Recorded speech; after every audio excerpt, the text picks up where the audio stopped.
బులెటిన్లో మరో breaking news. మన్యం జిల్లా ప్రజలకు ఏనుగుల గుంపు కంటి మీద కునుకు లేకుండా చేస్తున్నాయి. ఒక ప్రాంతం నుండి మరొక ప్రాంతానికి సంచరిస్తూ పంట పొలాలు ధ్వంసం చేస్తున్నాయి. కొమరాడ మండలంలోనే 10 రోజులుగా గజరాజులు సంచరిస్తూ బీభత్సం సృష్టిస్తున్నాయి. వనం గ్రామం నుండి నిమ్మలపాడు, అక్కడి నుండి దుగ్గి గ్రామానికి ఏనుగుల గుంపు చేరుకుంది. గత 3 రోజులుగా 3 ప్రాంతాలకు ఏనుగుల గుంపు తమ స్థావరాన్ని మార్చుకున్నాయి.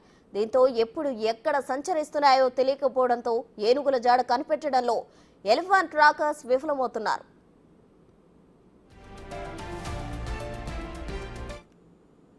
ఏనుగుల బీభత్సంలో మన్యం జిల్లా రైతాంగం తీవ్రంగా నష్టపోయింది. ఏనుగులను వీలైనంత త్వరగా అడవుల్లోకి తరలించాలని జిల్లా వాసులు కోరుతున్నారు.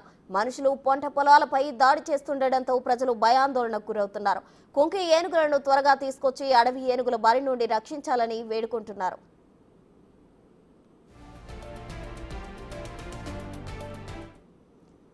మన్యం జిల్లా ప్రజలకు ఏనుగుల గుంపు కంటి మీద కునుకు లేకుండా చేస్తుంది. దీనికి సంబంధించి మరిన్ని వివరాలు మా ప్రతినిధి శివశంకర్ అందిస్తారు.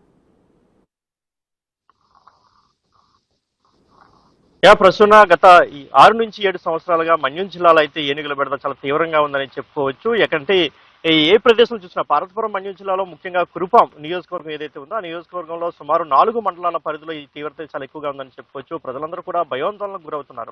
మొన్న వన్నాం గ్రామంలో, కొమరాడ మండలం వన్నాం గ్రామంలో శివున్నాయుడు అనే రైతునైతే తొక్కి చంపడం జరిగింది. ఒక దగ్గర అంటే జొన్న తోటలో తొక్కి చంపి అరటి తోటలో తీసుకెళ్లి పైన ఆకులు కూడా వేసినటువంటి ఒక దుర్ఘటన అయితే మనం చూసామని చెప్పుకోవచ్చు. అక్కడి నుంచి కూడా చుట్టుపక్కల ప్రజలందరూ కూడా తీవ్ర భయాందోళన చెందుతున్నారు. ఇప్పటి వరకు కూడా మొత్తం సుమారు 9 నుంచి 10 మంది వరకు మృతి చెందడం జరిగింది. అందులో ఒక ఫారెస్ట్ గార్డు కూడా ఉన్నారు. ఇదంతా మనం ఇంతవరకే. అదేవిధంగా కొమరాడ మండలం వన్నాం గ్రామంలో మనం ఎక్స్క్లూజివ్ గా ప్రతి ఒక్క విషయాన్ని కూడా ఇంతకుముందు బిగ్ టీవీ చూపించింది. ఏనుగులు ఎలా తరలి వెళ్తున్నాయి, ఎక్కడి నుంచి ఎక్కడ మరొక ప్రదేశానికి స్థావరాన్ని ఏ విధంగా మార్చుకుంటాయని చూసాం. అదేవిధంగా మనం చూసుకున్నట్లయితే వన్నాం గ్రామంలో సుమారు 10 రోజుల పాటు తిష్టి వేసినటువంటి ఏనుగులు శివున్నాయుడు అనే రైతుని చంపిన తర్వాత సుమారు 2 రోజుల పాటు అక్కడే ఉన్నాయి. ఎందుకంటే ఏదైనా వ్యక్తిని చంపిన తర్వాత ఏనుగులు తమ సహజ శైలికి ప్రకారం సుమారు 3 రోజుల పాటు అక్కడే ఉంటాయి. ఆ ఘటనా స్థలానికి వెళ్ళి చెక్ చేసుకుంటే అంటే తమకి ఆ ఘటన జరిగిన తర్వాత ఏమైనా దాడి చేసే అవకాశం ఉందా, తమకి ఎవరైనా హాని కలిగించే అవకాశం ఉందా అనే కోణంలో అయితే ఏనుగులు ఆలోచిస్తున్నట్టు అక్కడే ఫారెస్ట్ ట్రాకర్స్ అయితే మనకి ఇంతకుముందే చెప్పడం జరిగింది. ఆ కోణంలోనే ఏనుగులు సుమారు 3 రోజుల పాటు శివనాయుడు చంపిన తర్వాత 3 రోజుల పాటు అక్కడే ఉన్నాయి. అక్కడి నుంచి నిన్న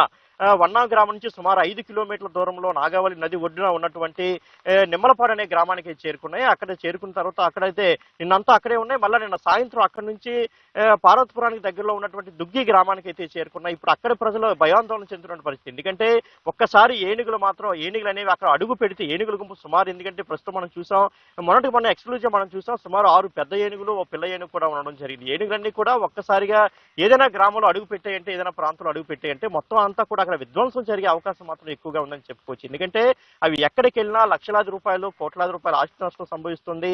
మనుషుల ప్రాణాలకైతే భరోసా లేదు. అదేవిధంగా రైతాంగం తీవ్రంగా నష్టపోతా ఉంది.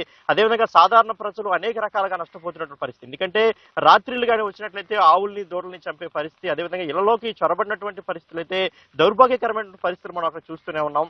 ఇదే విధంగా మనం చూసుకున్నట్లయితే ఇప్పుడు దుగ్గి గ్రామంలో అయితే చేరుకున్న ఏనుగులన్నీ కూడా అక్కడ ప్రజలైతే ప్రస్తుతానికి భయాందోళన చెంది. ఎందుకంటే ఇప్పటికే అక్కడ రైతాంగం అంతా కూడా వ్యవసాయ ఖరీఫ్ సీజన్ కావడం, ఇప్పటికే మొక్కజొన్న కావచ్చు, అదేవిధంగా అరటి కావచ్చు, వరి కావచ్చు, మొత్తం అన్ని కూడా పంటలన్నీ కూడా ఒక రకమైన ఒక మంచి దశకు అయితే వచ్చి ఉన్నాయి. రైతాంగం అంతా ఇప్పుడు కూడా అంటే తమ చేతికి పంట వస్తే బాగుంటుందని ఒక ఆస్తి ఉన్నది. ఎందుకంటే ఇప్పటికే రైతాంగం అంతా కూడా అక్కడ ఒక 7 ఏళ్ల నుంచి కూడా లక్షలాది రూపాయలు, కోట్లాది రూపాయలు నష్టపోయాయని వారు మనతో చెప్పినటువంటి పరిస్థితి అయితే ఉంది. సో ఇప్పుడు ప్రస్తుతం దుగ్గి ప్రాంతంలో కూడా అదే పరిస్థితి నెలకొంది. ఎందుకంటే ఇంతవరకు ఇప్పుడు గగ్గోలు పెడుతున్నారు. అంటే మా పంట పొలాలు ఏమవుతాయి, మా ప్రజలకి ఇక్కడ ఏమవుతుంది, ఏ విధంగా ప్రాణ నష్టం జరుగుతుంది అనేటువంటి ఒక భయాందోళనలు అయితే ఉన్నారు. ఎందుకంటే ఏనుగులు అనేవి ఎప్పుడు కూడా నదీ పరివాహక ప్రాంతాల్లో అయితే చూసుకుంటే, లేదంటే గడ్డలు, వాగులు, ఎందుకంటే వాటికి తాగడానికి వాటర్ కావాలి, అదేవిధంగా తినడానికి పరిపుష్టిగా ఎక్కడైతే ఆహారం దొరుకుతుందో ఆ ప్రదేశంలో ఎక్కువగా తిష్ట వేస్తున్నటువంటి పరిస్థితి అయితే ఉంది. ఎందుకంటే ఏజెన్సీ ఏరియాల్లో ఎక్కువగా మనకి అరటి తోటలు ఎక్కువగా వేస్తుంటారు, చెరకు ఎక్కువగా వేస్తుంటారు, మొక్కజొన్న, వరి అన్ని పంటలు కూడా వాళ్ళు పండిస్తున్నారు. ఎందుకంటే ఏజెన్సీలో కేవలం వ్యవసాయ ఆధారం మీద వారందరూ కూడా బ్రతుకుతున్నారు కాబట్టి, అక్కడ కేవలం వ్యవసాయం మీద బతుకుతున్నారు కాబట్టి పంటలన్నీ కూడా ఎప్పుడూ కూడా సంవత్సరం మొత్తం పూర్తి స్థాయిలో అక్కడ పంటలు వేస్తారు. కాబట్టి ఏనుగులు కూడా అటు ఆంధ్ర, ఒడిశా బోర్డర్ నుంచి వచ్చినటువంటి ఏనుగుల గుంపుకి అక్కడ ఒక మంచి ప్రదేశంగా అంతా ఒక కురుపాం నియోజకవర్గం తయారైందని మనం చెప్పుకోవచ్చు. అయితే మరోపక్క మనం చూసుకున్నట్లయితే ప్రజాప్రతినిధులు ఏమాత్రం కూడా పట్టించుకునే పరిస్థితి అక్కడ చాలా స్పష్టంగా కనిపిస్తా ఉంది. ఎందుకంటే శివనాయుడు చనిపోయిన తర్వాత ఇప్పటి వరకు అంటే సుమారు 3 రోజుల తర్వాత కానీ కురుపాం ఎమ్మెల్యే అక్కడ చేరుకోలేదు. అయితే గతంలో అయితే మాత్రం పాముల పుష్ప శ్రీవాణి ఎమ్మెల్యేగా ఉన్నప్పుడు ఏ ఒక్క కుటుంబాన్ని కూడా పరామర్శించలేదని అయితే వాళ్ళైతే మనతో చెప్పడం జరిగింది. అదేవిధంగా ఎవరికి కూడా నష్టపరిహారం పూర్తి స్థాయిలో రాలేదు. ఎప్పుడో ఒకసారి ఒక ఆవు చనిపోతే 40,000 రూపాయలు వచ్చాయని ఒక మహిళ కూడా మనతో చెప్పడం. అంతే తప్ప 7 సంవత్సరాల్లో జరిగినటువంటి నష్టానికి ఒక్క రూపాయి కూడా ఇవ్వలేదు. అయితే వారు కూడా తమకు ఎలాంటి నష్టపరిహారం కూడా అవసరం లేదు, మాకు కావాల్సింది కేవలం ఒక భరోసా కావాలి, ఏనుగులు ఇక్కడ నుంచి అడవులకు తరలించండి, కుంకి ఏనుగులు త్వరగా తీసుకుని ఏదైతే డిప్యూటీ సీఎం పవన్ కళ్యాణ్ కర్ణాటక ప్రభుత్వంతో ఇప్పటికే మాట్లాడి ఉన్నారు. కుంకి ఏనుగులు మా ప్రాంతానికి తీసుకెళ్ళి, ఎందుకంటే అటు చిత్తూరు కావచ్చు, అదేవిధంగా ఇటు విజయనగరం జిల్లా కావచ్చు, 2 జిల్లాల్లో కూడా ఏనుగులు తీవ్రంగా వేధిస్తున్నటువంటి పరిస్థితిలో ఏనుగుల్ని అడవుల్లో తరలించాలంటే కుంకి ఏనుగులు చాలా అవసరం కాబట్టి ఆయన ఇప్పటికే కర్ణాటక ప్రభుత్వంతో మాట్లాడడం కూడా జరిగింది. అయితే త్వరగా ఈ కుంకి ఏనుగులు వీలైనంత త్వరగా తీసుకొచ్చి మా ప్రాంతాన్ని, మా ప్రాణాలను, మా రైతాంగాన్ని, మా పంటల్ని కాపాడనైతే వారందరూ కోరుతున్నటువంటి పరిస్థితి అయితే ఉంది ప్రస్తుతం. రైట్ శివశంకర్.